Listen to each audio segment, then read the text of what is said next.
इस वीडियो में बेटा हम क्लास 9th के चैप्टर 5 यूक्लिड की ज्योमेट्री का परिचय के बारे में पढ़ेंगे। देखिए, यूक्लिड एक मैथ का टीचर था, मैथमेटिशियन भी कह सकते हैं आप, यानी कि वो रिसर्च करता था एक तरह से। ज्योमेट्री को इंग्लिश में बोलते हैं ज्योमेट्री। आपने सुना भी होगा ज्योमेट्री आपके पास ज्योमेट्री बॉक्स भी होता है। ज्योमेट्री असल में यूनानी शब्द दो शब्दों से मिलकर बना है, जियो और मिट्रिन। दो शब्दों से मिलकर ये बना है। तो जियो का मतलब है अर्थ यानी धरती, पृथ्वी, और मिट्रिन का मतलब है मापना यूनानी भाषा में। यानी कि ज्योमेट्री का मतलब हुआ धरती से को मापने से संबंधित जो भी चीज़ें हुई वो ज्योमेट्री में आएंगी। तो आपने देखा भी होगा ज्योमेट्री में स्केल, फुटा, जो भी मापने से संबंधित जो भी हुआ वो सब ज्योमेट्री में आता है। तो अब यूक्लिड बहुत पुराने ज़माने में 325 ईसा पूर्व बेटा 325 ईसा पूर्व ये हुए थे मैथमेटिशियन, और इन्होंने एक बुक लिखी थी एलिमेंट्स नाम से। बुक भी नहीं कहेंगे उसको बोलेंगे ग्रंथ, एक तरह से ग्रंथ लिखा था एलिमेंट्स नाम से। और वो उसमें 13 अध्याय थे और हर एक अध्याय को पुस्तिका बोला था। उसमें उसने ज्योमेट्री के बारे में बहुत कुछ बातें बताई थी, कुछ परिभाषाएं भी दी थी, अभिधारणाएं थी। उसके बारे में ही इस चैप्टर 5 में थोड़ा सा यूँ कह सकते हैं इंट्रोडक्शन टाइप में दिया गया है। उसी के बारे में आज हम जानेंगे। देखिए, यूक्लिड की कुछ परिभाषाएं।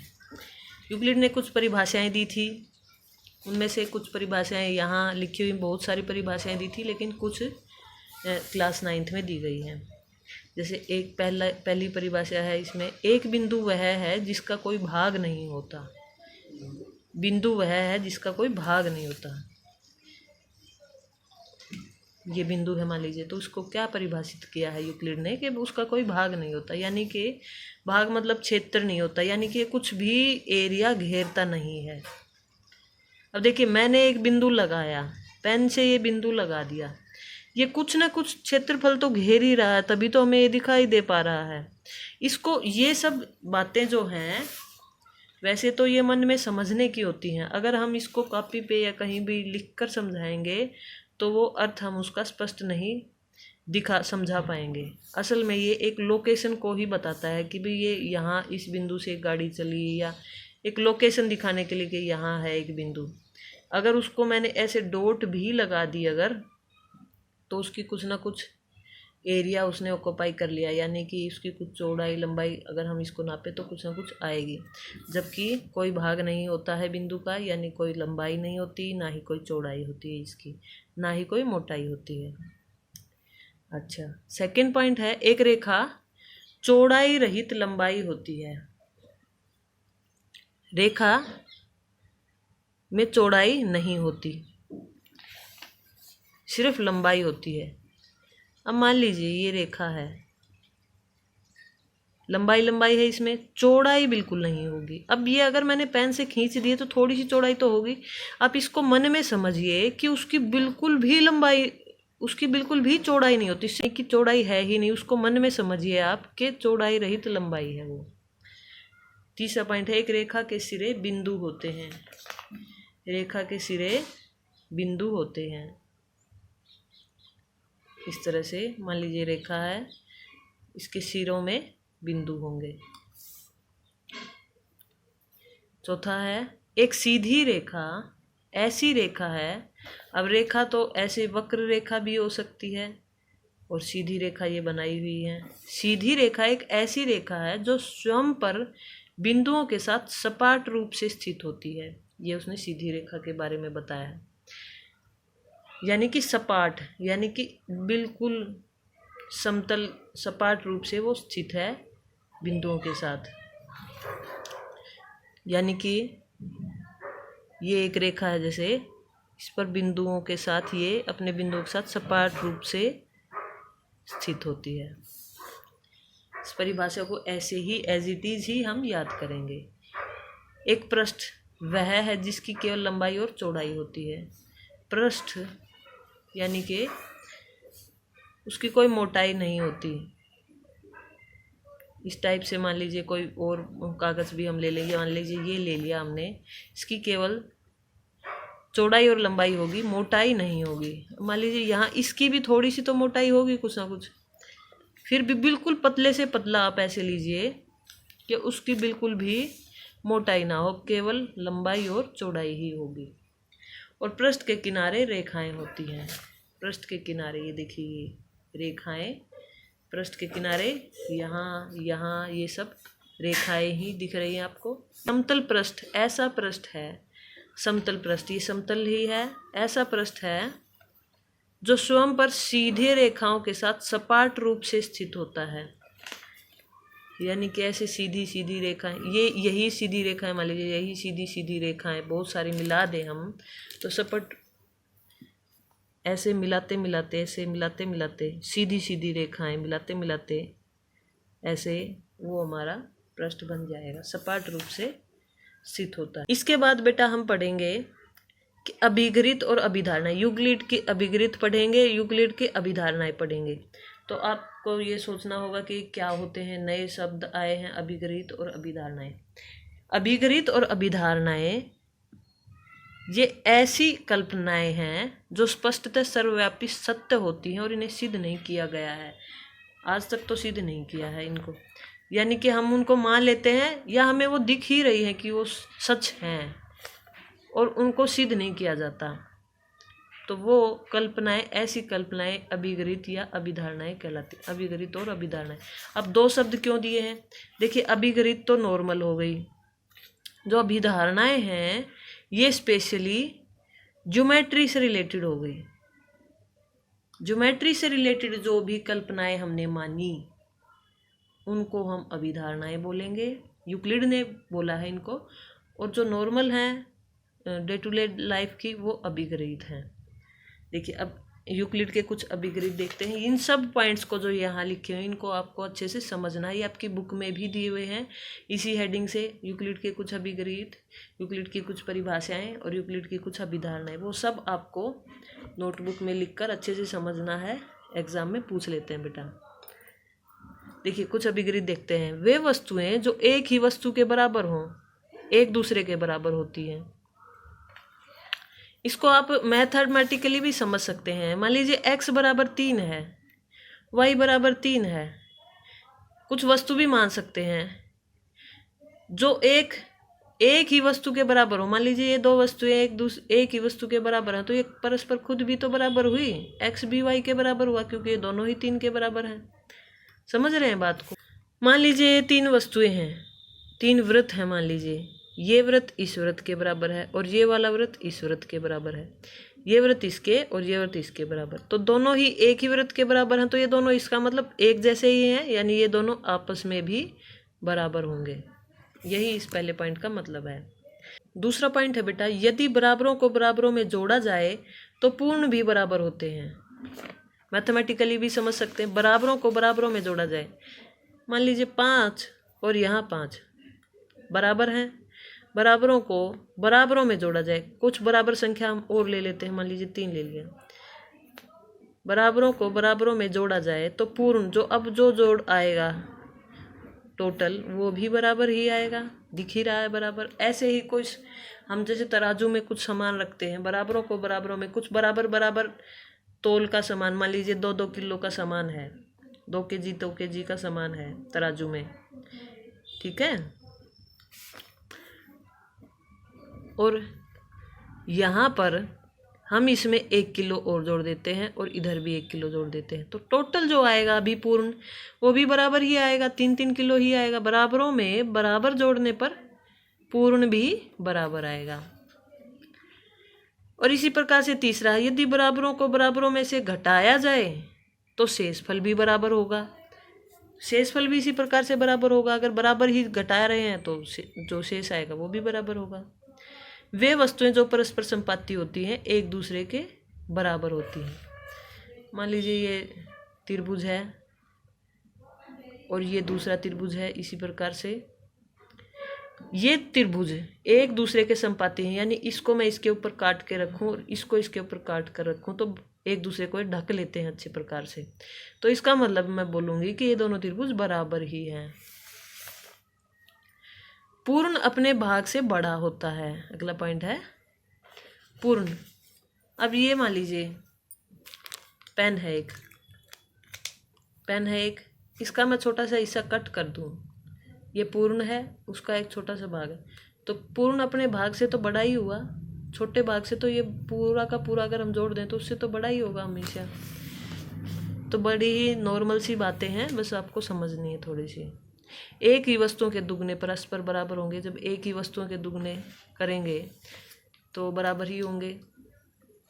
मान लीजिए 2 केले हैं, 2 केले, इधर भी 4 केले और 4 केले, इसके दुगने ही हैं, इसके दुगने ही, तो यानी कि ये परस्पर ये भी बराबर ही हुए। और एक ही वस्तुओं के आधे भी परस्पर बराबर होते हैं बेटा। सारे आपको समझने हैं और नोट भी। आगे है बेटा यूक्लिड की कुछ अभिधारणाएं। देखिए अभिगृहित और अभिधारणाएं, मैंने बताया था अभिधारणाएं जो हैं वो स्पेशली ज्योमेट्री से रिलेटेड होंगी और अभिगृहित हैं नॉर्मल।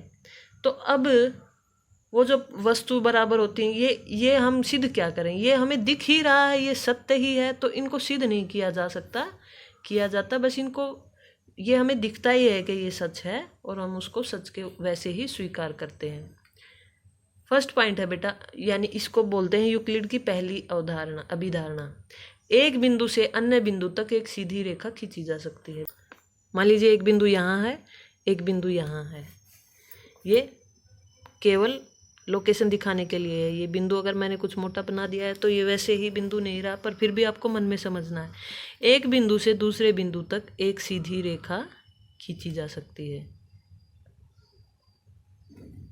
एक सीधी रेखा खींची जा सकती है। ऐसे ही एक शांत रेखा को अनिश्चित रूप से बढ़ाया जा सकता है। बेटा यूक्लिड ने रेखाखंड की परिभाषा नहीं दी थी, यूक्लिड ने रेखाखंड को यूक्लिड ने नाम दिया था शांत रेखा।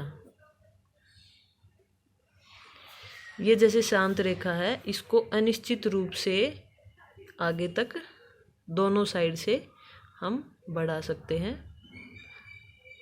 तो ये दूसरा अभिगृहित है, अभिधारणा है। तीसरा पॉइंट है किसी को केंद्र मानकर और किसी त्रिज्या से एक वृत्त खींचा जा सकता है। आपको पता ही होगा एक केंद्र मानकर और हम कोई भी त्रिज्या लेकर एक वृत्त खींच सकते हैं। चौथी अभिधारणा है सभी समकोण एक दूसरे के बराबर होते हैं। सभी समकोण, जब सारे ही 90 डिग्री के होंगे तो सभी बराबर ही होंगे, सारे कोण बराबर होंगे।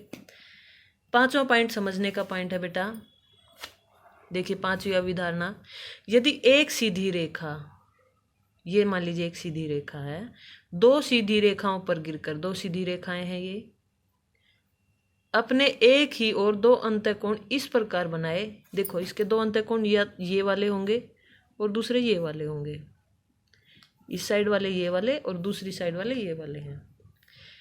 दो अंतःकोण इस प्रकार बनाए कि इन कोणों का योग मिलकर दो समकोणों से कम हो। मान लीजिए अब देखिए इधर वाला तो ज़्यादा कोण है, दोनों को जोड़ेंगे तो 90 180 से ज़्यादा आएगा, तो दो समकोणों का मतलब है 180 डिग्री, 180 से कम इधर वाली साइड आएगा। तो दो समकोण से कम हो तो वे दोनों सीधी रेखाएं, ये वाली सीधी रेखाएं अनिश्चित रूप से बढ़ाए जाने पर उसी ओर मिलती है जिस ओर यह योग दो समकोण से कम होता है।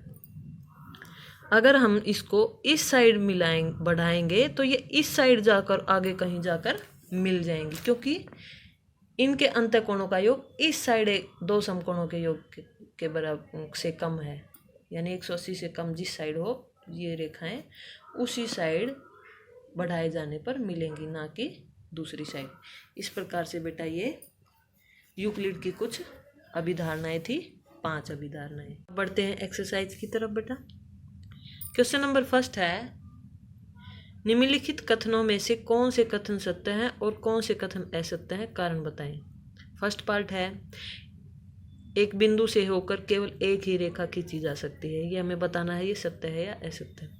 मान लीजिए ये बिंदु है, इस बिंदु से हम क्या एक ही रेखा खींच सकते हैं?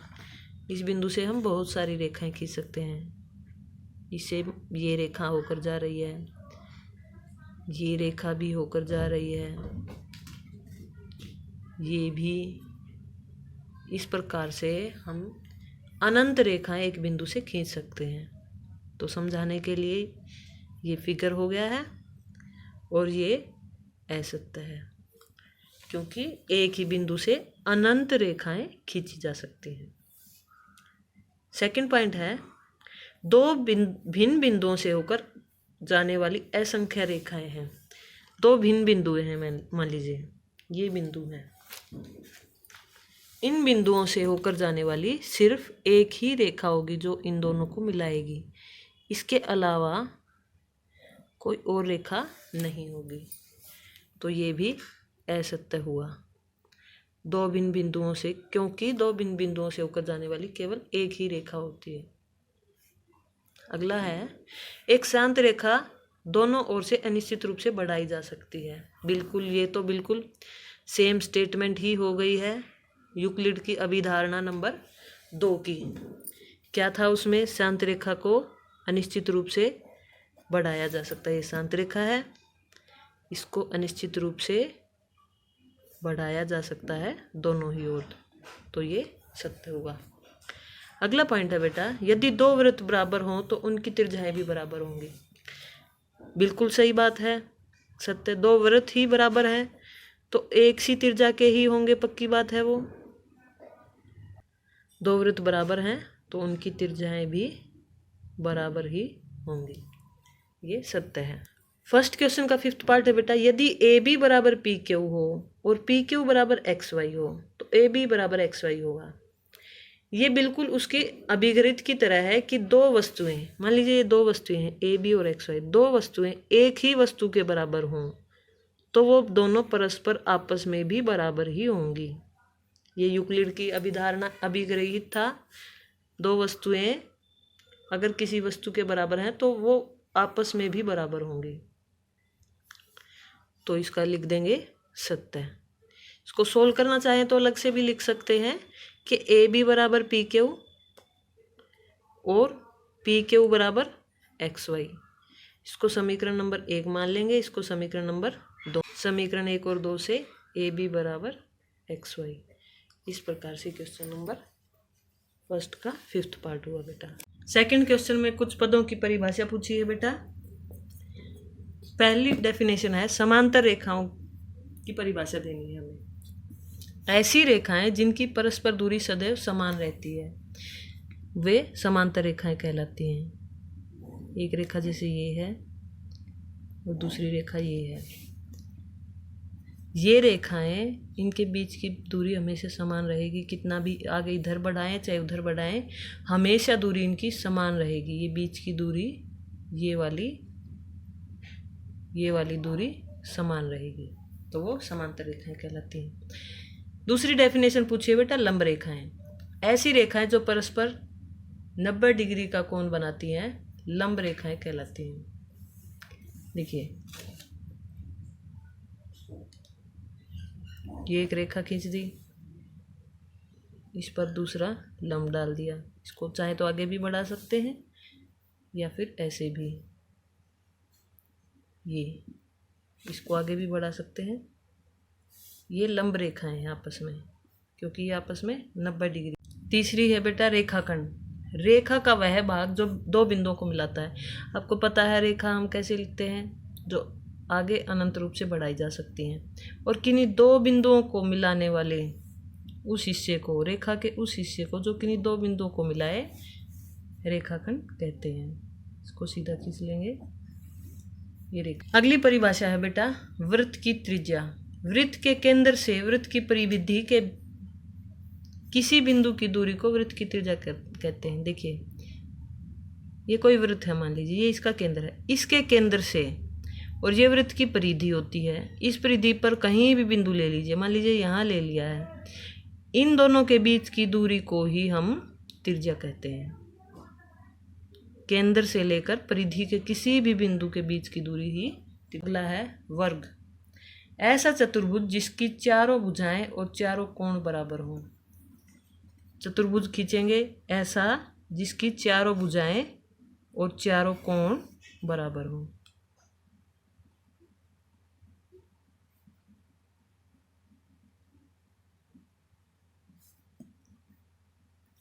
ये एक चतुर्भुज है और चारों कोण भी इसके बराबर होते हैं। देखिए चतुर्भुज ऐसा जिसकी चार सिर्फ ऐसे लिखें चारों भुजाएं बराबर हो तो ऐसा भी हो सकता है, समचतुर्भुज बोलते हैं बेटा उसको। लेकिन कोण भी चारों बराबर हो तो उससे वो 90 डिग्री का आ जाता है। तो इसको तो चित्र नहीं बनाएंगे हम, फिलहाल ये समझाने के लिए था। तो वर्क की डेफिनेशन हम लिख देंगे।